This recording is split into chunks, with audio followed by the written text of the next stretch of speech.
Welcome Ashtun. Please like, share and subscribe my channel.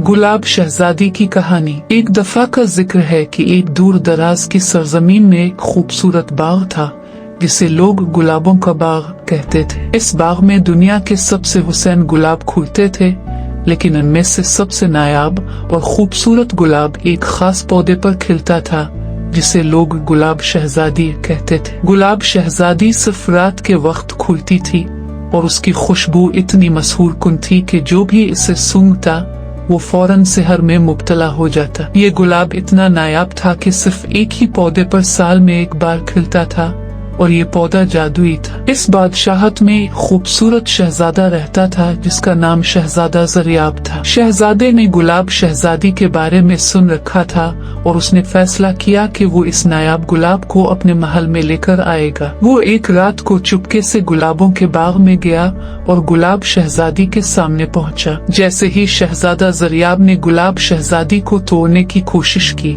वो गुलाब एक हुसैन दोशीज़ा में तब्दील हो गया। वो दोशीज़ा इतनी खूबसूरत थी कि शहजादा ज़रियाब उसकी खूबसूरती देखकर हैरान रह गया। गुलाब शहजादी ने कहा, शहजादे, मैं इस बाग की मुहाफिज हूँ और जो भी मुझे तोड़ने की कोशिश करता है इसे एक मुश्किल इम्तिहान से गुजरना पड़ता है। शहजादा ज़रियाब ने इम्तिहान देने के लिए हामी भर ली। गुलाब शहजादी ने कहा, तुम्हें 3 काम करने होंगे। पहला, तुम्हें सच्चाई की जुस्तजू करनी होगी और किसी झूठ को बर्दाश्त नहीं करना होगा। दूसरा, तुम्हें अपने दिल की पैरवी करनी होगी, चाहे हालात कितने ही मुश्किल क्यों ना हो। और तीसरा, तुम्हें अपने वादों की पासदारी करनी होगी, चाहे कुछ भी हो जाए। शहजादा ज़रियाब ने ये शराइत कबूल की और उन पर अमल करने की कोशिश की। उसने सच्चाई की जुस्तजू में कई दुश्वारियां झेलीं, लेकिन कभी झूठ का सहारा नहीं लिया। इसने अपने दिल की बात मानी और अपने वादों को पूरा किया। आखिरकार जब शहजादा ज़रियाब ने ये 3 इम्तिहान पूरे कर लिए